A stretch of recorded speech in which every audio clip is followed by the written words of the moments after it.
gumawa ng chicken feet soup.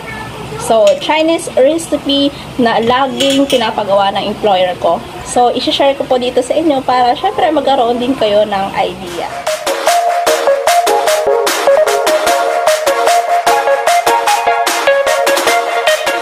Welcome here in my channel. This is Jayan Vidlaluna. Dati po akong OFW from Hong Kong and right now po for good na ako dito sa Pilipinas, Friendly Pinay. So don't forget to give me a thumbs up, subscribe to my channel, and hit the bell notification bell so that I can update you for my new upload videos.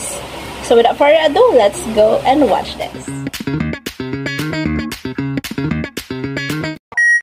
So in today's video, yun nga, sabi ko, i-share ko sa inyo kung paano nga ba gumawa ng soup doon sa Hong Kong. So meron ako mga list dito para, syempre, hindi natin makalimutan kung paano ba yung mga basic na kailangan mo para gumawa ka ng chicken soup dyan sa Hong Kong. So, ang kailangan mo lang, syempre, kailangan mo i-prepare muna yung mga ingredients. Bakit? Napaka-importante na piniprepare natin yung ingredients para by the time lahat na nakalatag na dyan sa harap mo, para by the time na kakailanganin mo na or kung ano na yung step by step na gagawin mo, mas madali na sa'yo kasi nakita mo na yung mga ingredients. Okay? So, kailangan maglista ka para wala kang makalimutan kasi napaka-stricto ng ating mga employer minsan. So, lucky na lang pag meron tayong mga employer na mababait and binibigyan pa tayo ng another chance, okay? Next, so sa gagawin natin dito, ang ingredients natin is chicken feet, lily bulb, snow fungus, 2 pears, 2 apples, dried tangerine peels, tapos honey dates, lotus seeds, walnuts, and apricot kernels. Yun yung mga basic ingredients na kailangan mong i-prepare para magawa natin itong buong soup. Okay? So, ang kailangan mo dyan muna is kailangan mong i-blanch yung chicken feet.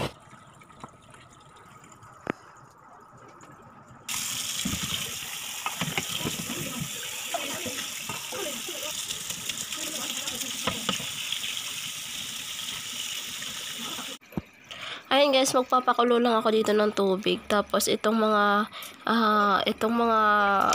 seeds na to, kailangan mo siyang i-blanch. Tapos itong lotus seeds, kailangan mo siyang tanggalan ng green sa gitna. Kasi mapait yan pag isinama mo siya sa soup. Ayan, pag nag-warm na yung tubig, pwede na sila ilagay yung lily bulb, yung apricot kernels, tapos itong ating lotus seeds, tsaka yung ating walnuts. So, i-blanch lang siya konti. So, pag ganyan na yan siya, okay na yan siya.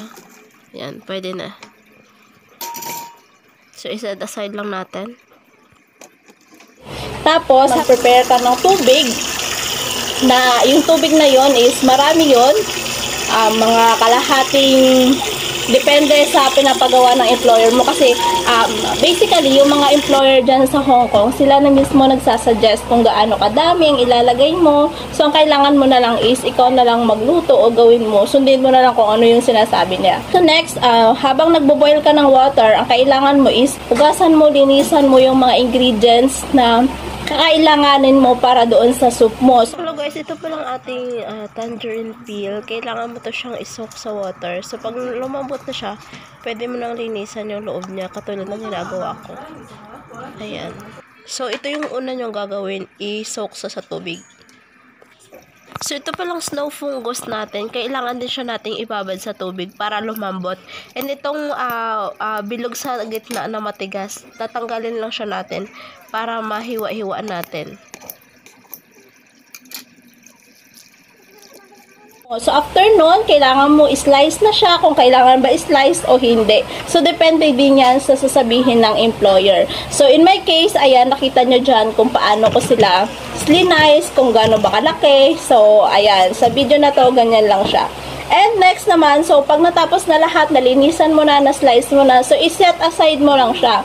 And habang nasa ka-set aside, time to time, i-check mo yung tubig mo kung kumulo na.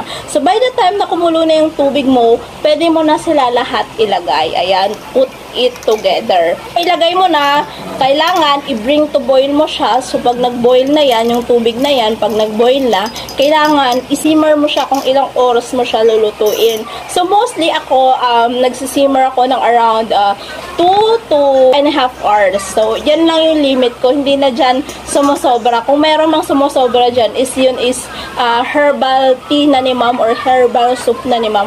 And next naman, so syempre, kailangan mo yun i-check time to time para malaman mo kung yung tubig mo na ubos na or sakto na ba siya sa range ng sinasabi ng employer mo. So, syempre, kailangan mong bantayan yan or i-check yan. So, napaka-importante na dapat nag-set ka ng timer mo kasi para malaman mo, kasi syempre, habang naghihintay ka ng soup, matagal din 2 to 2.5 hours. So, syempre, naglilinis ka na dyan sa kusina mo or kung may ginagawa ka kung ano-ano dyan sa bahay ng employer mo. So, napaka-importante na dapat may timer ka. So, para alam mo kung tapos na yung soup mo. Kasi syempre, minsan nakakalimutan mo, may ginawa ka pala doon, pero may niluluto kang soup, okay?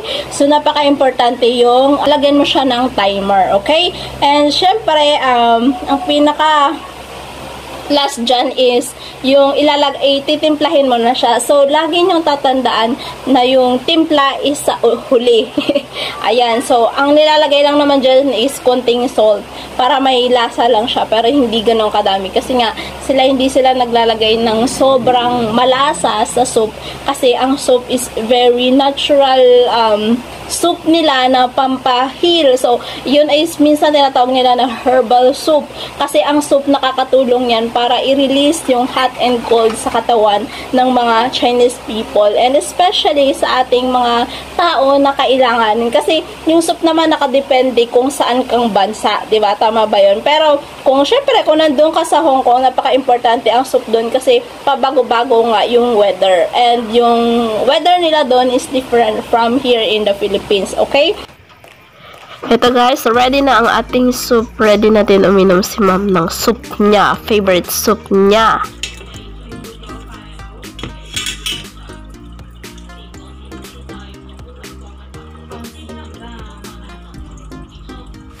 Ayun. So, ikaw ba? Ano ba yung Chinese recipes na alam mo? I-comment mo dyan sa baba.